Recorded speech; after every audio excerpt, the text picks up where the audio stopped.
Imagine battling 11 years of chronic pain only to turn that struggle into a relentless drive for innovation.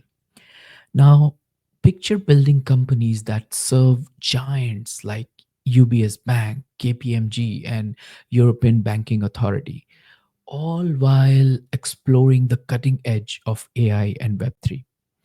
Today's guest is not just a tech entrepreneur, he's a philosopher at heart, deeply influenced by thinkers like Nietzsche, constantly questioning the why behind everything. From managing Airbnbs to pioneering the metaverse and now leading interactive avatars, he's on a mission to redefine how businesses engage with their customer. Welcome to another episode of our Founders Podcast. I'm your host, Ash, and this is a show where I interview proven founders and industry experts who share their strategies, insights, and stories to help you build and launch or grow your business. In this episode, I talk to Michael, the founder of Interactive Avatars. Michael, welcome to the show. Hey Ash, I love that introduction. Thanks for having me. Great. Do you have a favorite quote, something that inspires or motivates you would like to share with our audience? Yeah, sure. So I, before in the introduction, you mentioned Nietzsche, who's a German philosopher who as complicated as he is, I like reading some of his stuff. And Mhm. one of my favorite quotes is, "You must have chaos within you to give birth to a dancing star." So I really think it encapsulates a lot of entrepreneurship. Because most people who build businesses, that their mind is quite a storm, and it's kind of you have to quiet the storm and narrow the focus to give birth to a business, right? That's Yeah, the way I. yeah, yeah. That's really relatable. So I like that. Um, so so tell us about interactive avatars. What does the product do? Who is it for? And what's the main problem you're trying to solve?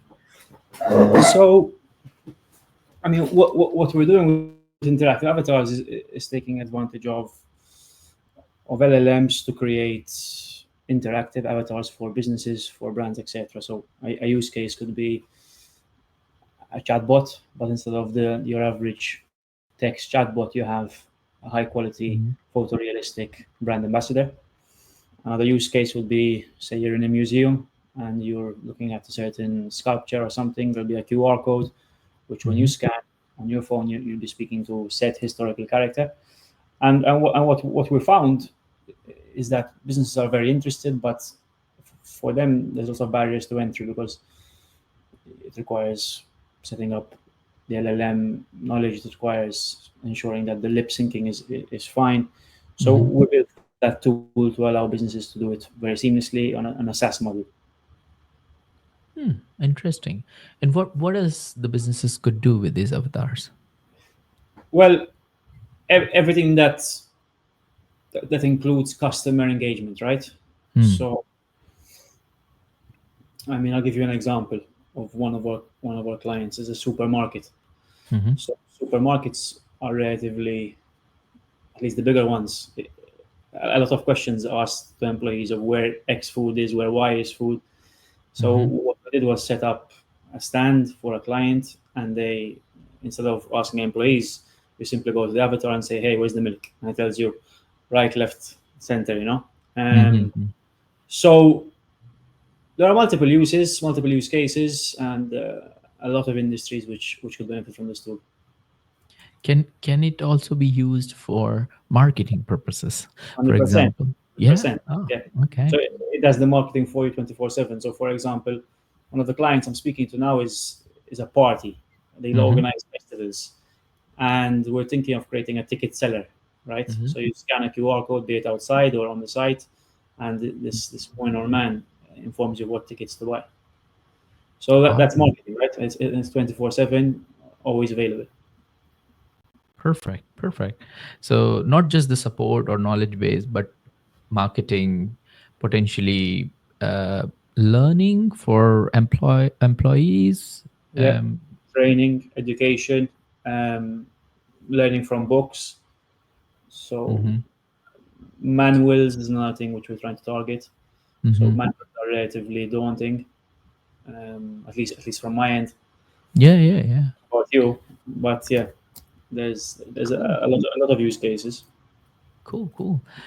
So that's really cool, and I want to dig down into what kind of technology stack you're using and how you're Sure, making this all sure, happen. sure, But sure. before we go into that, Michael, I'm eager to learn more about you as a person, right? Can you take us back to your roots and share with our listeners about your upbringing, your Yeah. childhood? How did your early experiences shape your journey and eventually led you to become an entrepreneur? And were there any key influences from your family? For example, rich dad poor dad kind of situation where you had a friend's dad or your own dad who was like more into businesses, and love to hear about the foundation that sets you on this incredible path. So yeah, I mean, I had a fantastic upbringing. My parents dedicated lots of time to ensuring I have the best possible upbringing. Mm-hmm. I, I distinctly remember at a younger age moving into a house which was very run down, and due to certain financial constraints, my father didn't implement doors, but implemented these kind of gypsum boards for quite some Mm-hmm. time. Mm-hmm. So I remember saying, I don't think this is normal. and then, and then effectively, as couples do, my parents used to argue a lot about money, etc. While me being surrounded by lots of private school kids. So my parents sent me to a private school, bless them. They spent all their money on us getting a good education. Mm-hmm. And I think that was, looking back, quite a driver for me, because I said, okay, I on one side of my life, my friends have fathers have successful businesses, and I kind of learned from that. On the other Mm-hmm. side, I come from very modest roots, Mm-hmm. so that was definitely one of those things which you say, hey, maybe I want to do my own thing. And then over the years, I just was picking up on understanding how businesses work from a cash flow perspective. So I remember being on the bus stop and saying, okay, let's see the businesses that are here. And there was a supermarket, there Mm-hmm. was a restaurant, a bar, there were offices of insurance firms, and just seeing like how much they could potentially be making and what their pain points would be at a very young age. I think I was like 13, 14. Mm-hmm. Then I didn't know what to do with my life for a few years when it comes to education, and I ended up becoming an accountant, so a chartered accountant. Oh, Yeah, that's interesting. I did ACCA, which was very very helpful to continue learning about business, Mm-hmm. and did some time at PricewaterhouseCoopers. But simultaneously, I was always saying, how am I going to do something for myself? So I started a pub crawl in Malta, which is a party kind of, but Mm-hmm. I used to take people around certain bars and connect them with other tourists, Mm-hmm. and that was my first taste of business, which eventually I sold my shares in that. And yeah, generally then I just continued pushing, and I noticed real estate in the island of Malta is very lucrative. Mm-hmm. So I started doing an Airbnb management for people. So I was offering people to put their properties on Airbnb. This was when Airbnb started, right? Yeah. So Yeah. it was literally 2014, 15. I think I was one of the only few people who did Airbnbs back then, at least from where I'm from. Mm-hmm. Anyway, long story short, eventually then I got into technology, and from there it's just been a lot of streamrolling. And how long you ran this Airbnb business? It's still running actually. So now it's Okay. been like 8, 9 years. So my brother was helping me out with management, but now Mm-hmm. it runs itself. It runs itself. I got an investor on board to help grow it slightly. But yeah, it's a for the island it's a fantastic opportunity because we get lots of tourists. Mm-hmm. You mentioned about your first business was pub crawl. That was Yeah, interesting. How it did was you came fun. up with it? It was fun. So me and my best friend went to Buddha, went to Prague, Mm-hmm. and we said, wait, let's do a pub crawl tonight. And then we saw Mm-hmm. the amount of people there were like 100, and say, okay, 100 people, 15 euros each, whoa, 1,500 per night. And we said, let's get to Malta, and we did. And we Mm. got to Malta, and I learned a lot. I learned the power of negotiation, I guess, because you're always dealing with bar owners, and how to kind of take care of a team. It was awesome. Nice, nice. This is really good because you are covering all the aspects of a founder's journey does since from Yeah, the yeah, starting. yeah, yeah, So yeah. so you had parents who were compromising everything in their life just for you to study good.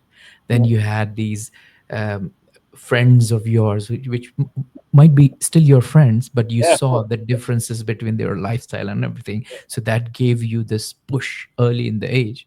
And then you quickly realize that, oh, standing on a bus stop, doing things like that, how this business operate, and you started your own business. That's pretty cool.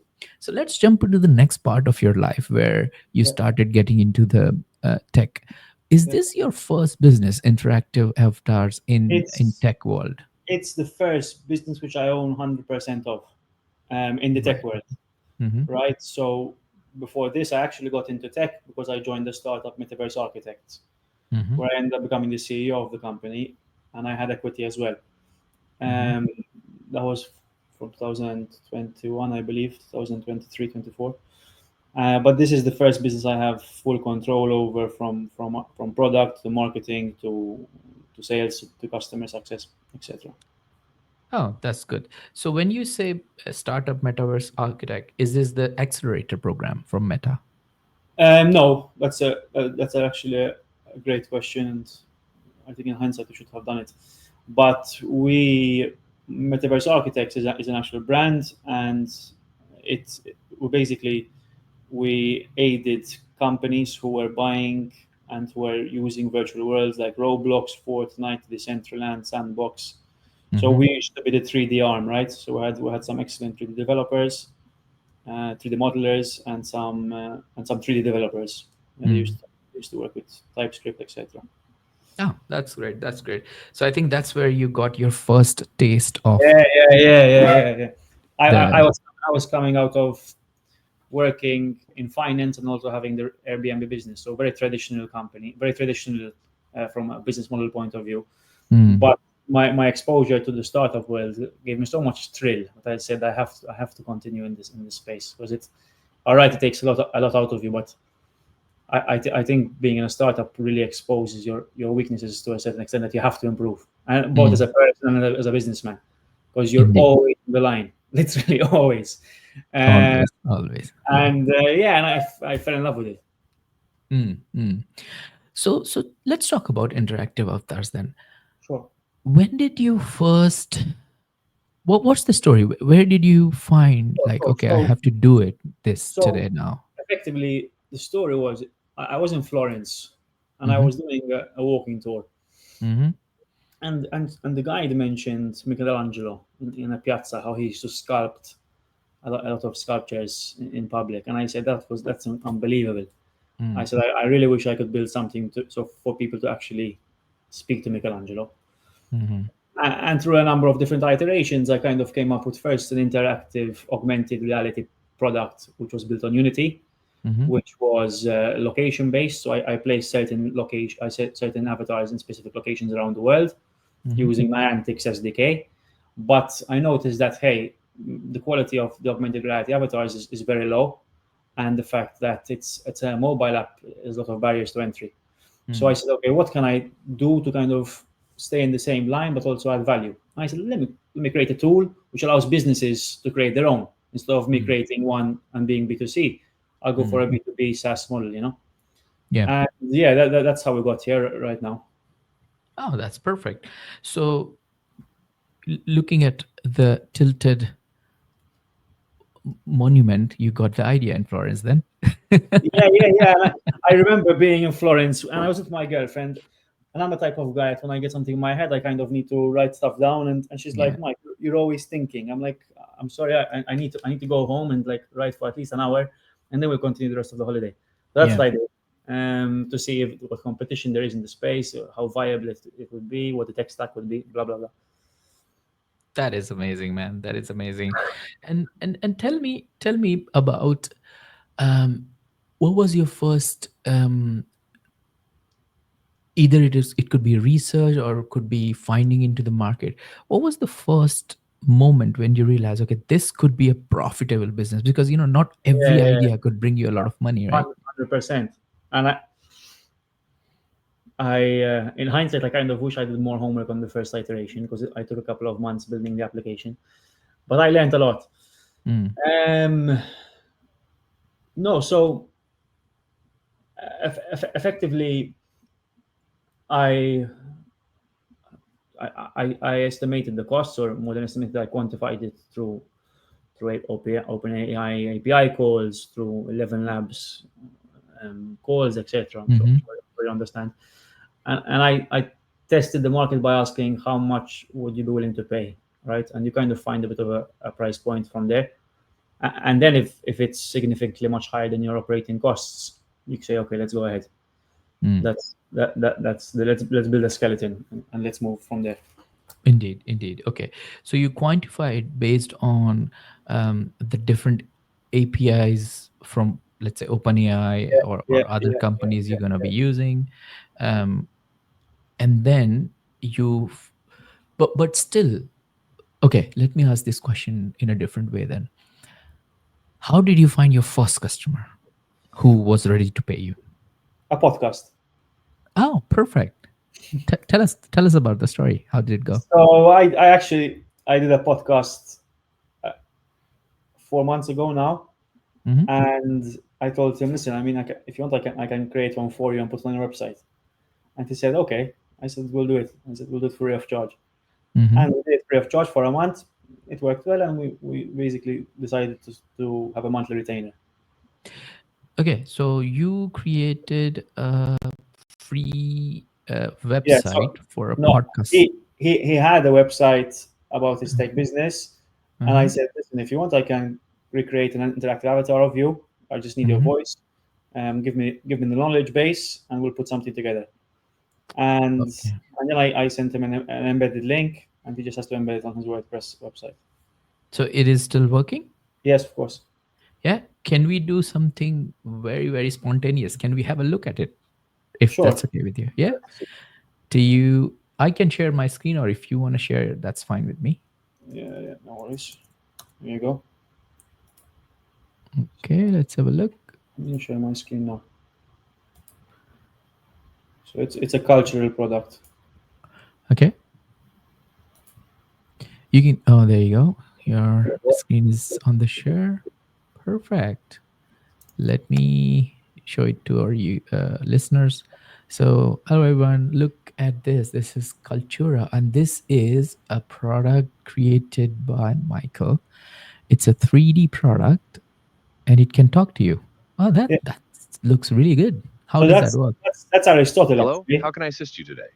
Oh, amazing. So you could actually type, or you can use your voice. So I'm typing. Where are you? I am Aristotle. I'm Aristotle. You know. So Hmm. effectively, uh, it's extremely interactive. The lip syncing works very well, and the details are quite photorealistic. I don't know what you think, Mm-hmm. That but looks yeah, really, really cool. thank you. Yeah. I would love to have something like this on my SaaS platform. Okay, awesome. Then let's do it. Yeah, yeah, yeah. I don't know how it's going to work, but yeah, why not? There you What go. Mm. what do you mean? As in when you say you don't know how it's going to So work? Maybe I can help you out. yeah, sure. Let me actually show you so that you're on the same page. Okay, so this is my SaaS platform, right? We enable people to create communities online, and then based on their communities, they can actually monetize it. For example, if you have multiple members, what you could do is you could um, charge them for joining your community with Yeah, subscriptions.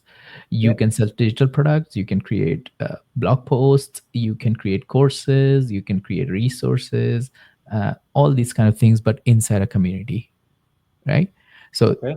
let's say, for example, Michael runs 3D avatar community, right, where he keeps all the enthusiasts in 3D world, Yeah, yeah, and yeah, then now he's charging, let's say, €1 per month to everyone, yeah. and there's about 100%, so that's free money. But then on top of it, you're hosting courses and then live events inside your community which people can join. Awesome. So something like that. So I don't know. Currently on our portal, when people come, they have this live chat feature So yeah, where they can chat. so this is built with Webflow, or what's the site built with? This is built with pure React from Your scratch. Yeah, awesome, awesome. Mine yeah, too. yeah. Um, so yeah, effectively how it would work is it's relatively similar to what you have on the bottom right, just amplified. Just So amplified. Yeah. yeah. Oh, What do you use perfect. for the chatbot? Let me see. What company is that? Right. We use TDO. Tidio. Okay, yeah. Yeah, So yeah. yeah, I think I that. mean it's relatively similar structure, right? And positioning will be the same, Mhm, just more interactive. Now, from your end, what we'll do is just we'll scope out the information that you'd like to have from a knowledge base. We'll pick an mhm, avatar, be it if it's yourself or someone you want, or some random one, and just give it a voice, and then mm. your customer engagement should shoot up. Perfect. That sounds good. That sounds great. I love it. Excellent. Cool. Okay.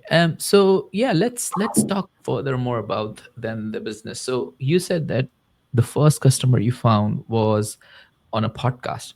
So let's first talk about where you are in terms of number of customers, revenue, or number of members in your team, and then we will jump on the next stage where we will talk about how did you go to the next level, like first dozen customers. Fair. No, so we have we have five paid monthly retainers, Okay. and then when it comes to team members, we're five. So it Mm-hmm. seems to be consistent, five, five. Mm-hmm. What was the other question you asked me? So just about like number of customers, how many team members, and uh, revenue, if you would like to share. Revenue, I wouldn't want to disclose it yet, Okay. but happy to catch up in a few months' time, and we'll see how that is. Um, Definitely, no but problem. when it comes to the customers, we have five, and we have a number of leads Mm-hmm. in many different industries.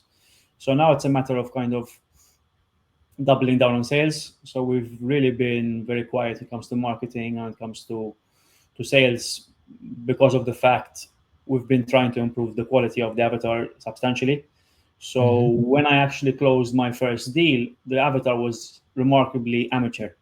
Mm. So it was a really, really great gamble from his end. And I said to myself, okay, Mike, we've gotten user feedback. People think it's cool, but you have to improve the quality. So Mm. we've been really doubling down on that. And yeah, so that's pretty much it. Perfect. That sounds amazing. Thank Great. you. Okay, let's do jump on the next part of it. How did you build this? So you said you have five members. Were they all five members being a key part of your startup since from Mm, the beginning, or was No. it you who started it? So I I started it. I said to myself, I'm gonna do this alone. Mm-hmm. Like I took quite a gamble. I'm gonna be honest, from a personal point of view, because I had people coming up to me and saying, "You want to build something, you want to do something," because after Metaverse Architects, and I said, "You know what? I'm gonna try give this a bit of a shot alone." And I learned how to code to a certain extent. I got a teacher in 2024. I got a teacher, and with the help of Cursor and YouTube and you name it, I built out a skeleton. And then what I did was get tech consultants to help me push a bit further. Mm-hmm. But I would say 90% of the product I built myself. And then when it comes to the marketing, the design, etc., I started hiring. Mm. So the employees are relatively new. Mm-hmm. The first one joined in end of September. Yeah, that's five. What are their roles, Uh, roughly? Marketing, 3D modeling, Mm-hmm. and just some admin roles, social Oh, media. okay. The kind of stuff which is more business facing, design, etc. Got And it. yeah, that's basically they're great. I mean, I I'm very thankful for them. Perfect, perfect. And that's perfect because you build the product, so you own the IP, you understand it inside out, 100%, and now 100%, you need help with the marketing and lead 100%. generation and all I these kind of things. So Yeah, I think the product is not a stage where through referrals, it should start flying. Yeah, yeah, and I can see the potential here, because if somebody comes to my website and that person sees I don't know, my face on it, Yeah, talking yeah. to them It's different. one to one, that gives them a different kind of thinking. Okay, let's jump on to the next part of our interview. What tech stack you're using it and why you chose it? Because the important part is why. Remember, a lot of people choose the tech stack which they know how to code in or they understand, but it's us, the founders, who understand how we are going to use them, because we want to make sure that it's delivering value and then bringing revenue in, right? So it's the why part which I want to learn more. Okay, so effectively the site is built on React, just Hmm. like yours. The voice comes through 11 Labs. Having said Hmm. that, I'm trying to reconsider. Yep. There's been a big push on voice this year. I don't know if you saw. Yep. Yeah. It's super interesting. LLMs, we're using ChatGPT, Hmm. which is perfect for the use case. Is this the one which you use the ChatGPT APIs for the assistant, or you use pure LLM from open ChatGPT models and then train it on Vertex? Have you heard of Whisper? Yes. So yeah. Okay. Okay. Um, then when it comes to databases, we're using Firebase.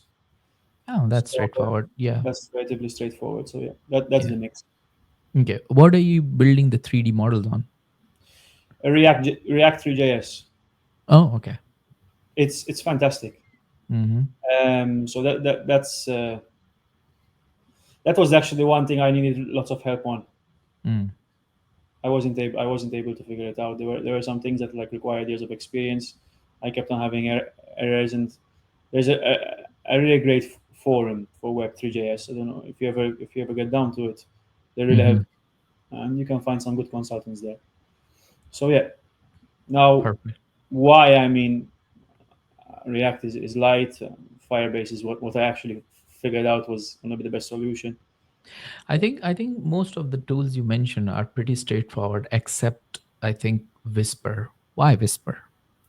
Whisper, to be honest, my ex-partner of Metaverse Architects had been playing around with it for a while. We had used it for a client, Mm-hmm. and I went with him, and I went with my gut. So Okay. it could be the same applies to all of the tech stack, right? Down the line, I have a feeling I will change a few things, uh, Mm. but considering it's working, fingers crossed. Yeah, yeah. I, I I, keep I, with re- my gut. I don't know if you remember. I don't. You look very very young. I mean, I'm very old. I may be like How double old your are you? age. I'm almost 40 now. Oh, whoa, man, really? That's great. Yeah. I'm So 29. I'm almost 30. So we're not. We are far, not but too far. But nothing. when I was very very young, these Pentium 4 computers, Yeah, old yeah. age white big screen. That time I remember there was this thing which you install on your computer, and then a doll dances on the right corner. Okay. I don't know if you have ever seen it. And that doll, No. uh, it's something like Microsoft had this pin thing with two eyes on it. It was Okay. similar to that, but it was more advanced. So it was like when you open your Pentium 4, it just pops up there and then say, "Oh, Ash, Good. what do you want to do?" Something like that. I instantly remember that when you showed me how your 3D interactive Wow. avatar looked like. Let me see. Let me check it out. I'm gonna check Pentium 4 Avatar. Yeah, yeah. Let's Uh, Pentium 4 Microsoft avatar Yeah, thing yeah, with yeah, two yeah, eyes. yeah. Yeah, it was really really cool that time. So I I mean, really like it. many companies.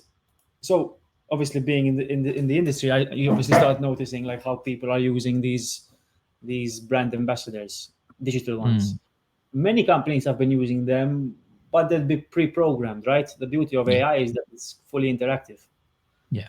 and so yeah, that's actually great for my business because if people have pre-programmed avatars, they say, okay, we already know the KPIs, we know what it can do. Let's just do an upgrade. Mm, mm, definitely, definitely.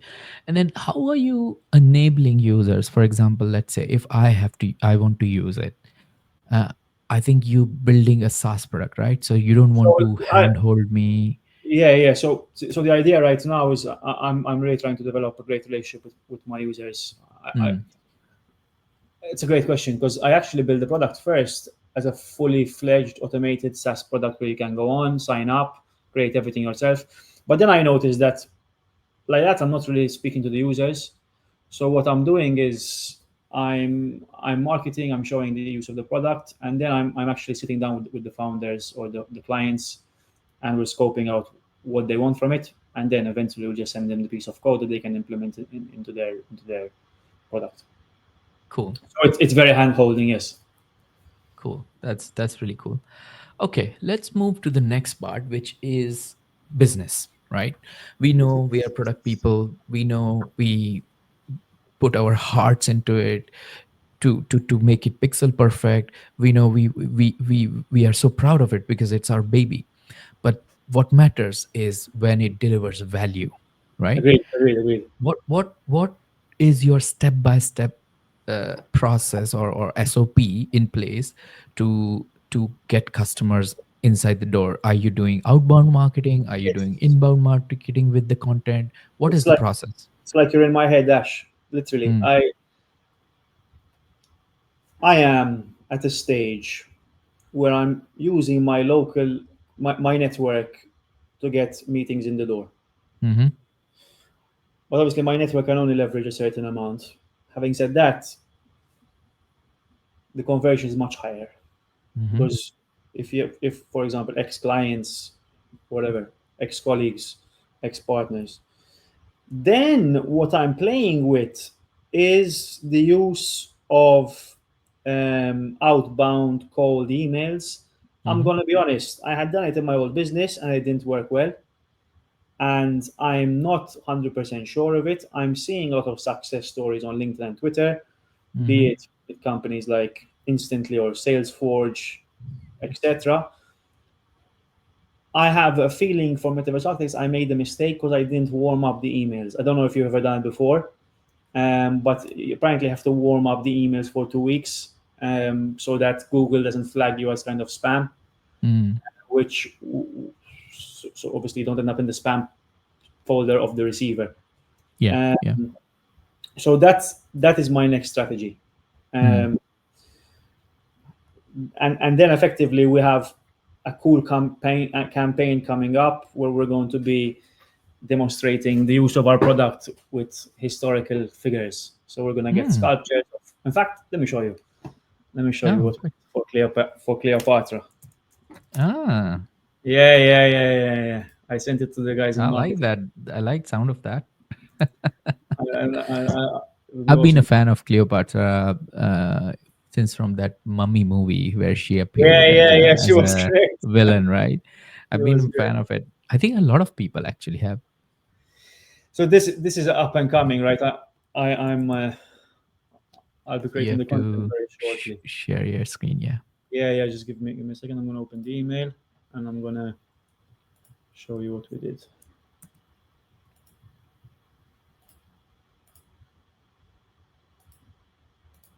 Here we go.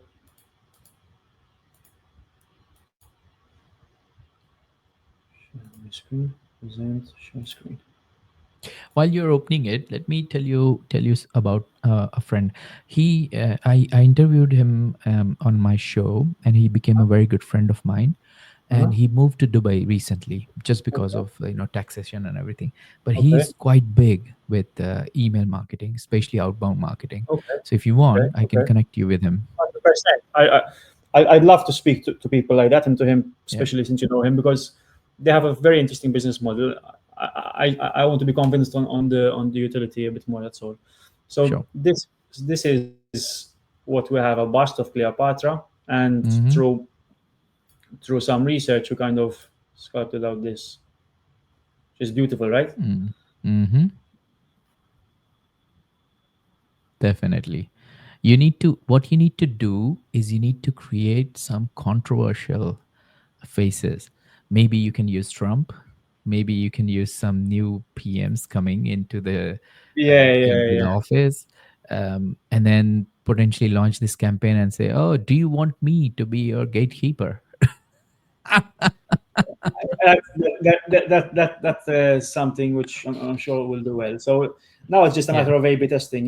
You know how marketing is, man. It's just yeah, testing yeah. out You and have to just test it. Yeah. see what sticks. There's no formula, but yeah. So that's my next campaign. We're gonna be targeting this kind of content, which hopefully fingers crossed will do well because I haven't seen anyone do it yet.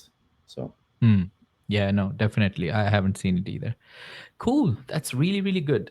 Good insights, Michael. So before we move to our lightning round, I would like to share this with uh, my listeners and yourself too. So what I do is when I'm talking with my guest, I try to sort of like draw this. Let me share my screen here. There you go. So I try to draw this whole conversation wow, into wow, like a thing. So you said that you had a very decent brought bring up. Your parents were very dedicated to you, and I think the turning point for you was when you were standing in front of a bus, I guess, and you started thinking how does these people actually do their yeah, business, yeah, right? yeah, And then eventually you grown up, you started your first pub crawl business, which you uh, I think got exited from, then your yeah, yeah. Airbnb, which is still A tiny, running. but yeah, Yeah, yeah. And then when you were with your girlfriend in Florence, that's where you figured out, oh, I need to get into a business where people can actually create their own 3D models, right? And then you also mentioned that one of your examples of customers is supermarkets, but um, from a category perspective, you said that it could be either knowledge bases, it could be either marketing, used for marketing, support, yeah, learning and training, and many other use cases, right? 100%. And then you mentioned that currently your team is 5 people, where most of the team members actually focus on admin and marketing and customer Yeah, engagement kind of task, and you're primarily engaged with the product. You also mentioned about what are the tech stacks you been using for your product, and what are your next plans for growing the company. Is this cool. everything which we covered, or is there anything you think we missed? Oh no, I mean, fantastic. Really, really great. I saw you Yeah. taking notes. I was wondering what you're doing. So That's good. At brilliant. least Thank you, Max. yeah, I appreciate that. definitely. Thanks, man. Cheers. Right. So I'm really enjoying this conversation, Michael, and I think I can talk to you because I think our synergies match. But as you know, we are limited of time. We are Yes, heading sir. towards the That's end. right. So we have this quick fire round on our show, which is like a 6 quick fire questions. I would Okay, like to ask you this question, and you can answer them as quickly as possible for you. Are you let's ready go. for that? Let's do it. Yeah. Okay. Great. Right. First question. What are the top 3 strategies a founder has to remember before starting business in 2025? Speed of execution, Mm-hmm. focus, Mm-hmm. customer feedback. Amazing. Speed, focus, customer feedback. These are all the things you need uh, as a founder for sure. And I customer mean, feedback is actually a really tricky one. yeah, Like yeah, I've thought about that quite a lot. It's tough. It's tough to get the right feedback. yeah, yeah.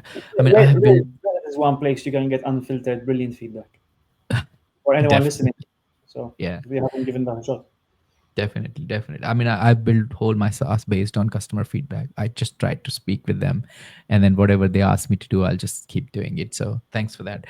Question number 2: what book would you recommend to our audience, and why? hmm, hmm, hmm, hmm. Um, when I was in Silicon Valley, I was learning about Andrew Chen. Is the a VC at A16Z. He wrote a Okay. great book because he was head of growth at Uber. Mm-hmm. He wrote a great book, The Cold Start Problem. The cold Uh, start problem. and it's not one of those famous books that you're going to see on every business bookshelf, Mm, but it's really, really, really got down to the nitty gritty of how to grow a business. mm. It was fantastic. I recommend it. Perfect. The cold start problem. I'm gonna put that into my next reading list. 100%. Really good.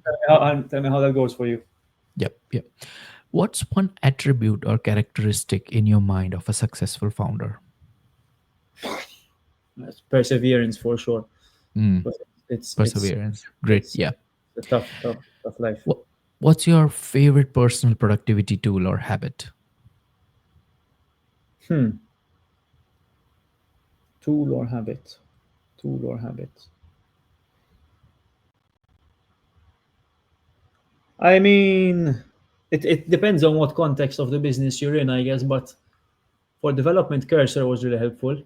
Mm-hmm. That really expedited output of code. But I mean, lifestyle, I think just remaining fit and meeting good people, and but I don't really have any. I just keep on going. Yeah. Yeah. No, that's fine. That's fine. What's a new or a crazy business idea you would like to pursue if you had time? I mean, so I would like to my goal for this business eventually, what I want to take it to is assuming augmented reality picks up. I'd really like to kind of partner up with governments and put historical characters around everywhere in the world. So my Mm, dream of actually meeting Michelangelo would actually be an actual success, to a certain extent, right? But there's yeah. so many ifs for augmented reality, and that would be a crazy, crazy business to run. You know what, Michael? One day I want to go to Florence, stand in front of, I don't know, some kind of historical monument, Yeah, and wear a meta glasses and click on the app which is exactly, produced by you and exactly. speak to Michelangelo. And That that would be like the day Seriously, when I will be like saying, you know what, to my partner, that this you see right now and you're talking with is done by my friend. awesome, bro. That's That lovely. Yeah, you that would I gave need. me a bit of goosebumps, but yeah, that's crazy, crazy. But it's where I want to take it. Definitely, definitely. And last but not least, what's an interesting fun fact about you that most people don't know? Fun fact. Fun fact. Um, Let me just think for a minute.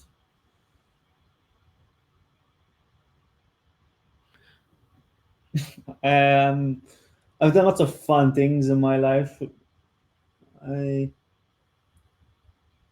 Yeah, I mean, an interesting one is that I was actually a Bolt driver. I forgot to tell you. I used to work with like Oh, Uber. I used to deliver food. oh, that's I really cool. forgot to tell you about that, man. It was Yeah. in COVID. That was really interesting because I was like, damn, COVID just hit. What am I gonna do? And I Mm. said, wait, the only guys who are allowed to drive around the country are Bolt drivers, and they're making lots of money. So I called my friend who had just gotten Bolt to Malta. I said, listen, I want to be a driver. He said, what? It's like, but that's like a step down. I said, just trust me. Amazing, amazing, Michael. Thank you so much for joining me and sharing your story, unpacking this, year of building this business and some of the Thanks, ups man. and downs. Great. If people wanna get in touch with you or people wanna see what interactive avatars is, what's the best way to do it? My LinkedIn under Michael Kutajar, so that's Cutajar or Hmm. Katajar, and then Hmm. the site is interactiveavatars.ai, so it's very straightforward domain. Perfect. Great. Well, thank you all for tuning into the episode of Founder Podcast. I hope you found our conversation with Michael insightful and inspiring. Go on LinkedIn, search for Michael Kotayar, or just ping me. I will send his LinkedIn to you, and then you can connect with him. Make sure you go online and search for Interactive Avatars AI website. I believe that if you put your own avatar on your website, it will give so much more authenticity to your website that, I don't know, you might 10x your sales. If you're a founder or industry expert interested in sharing your story on our podcast, please don't hesitate to reach out. Stay inspired, stay motivated, and keep building.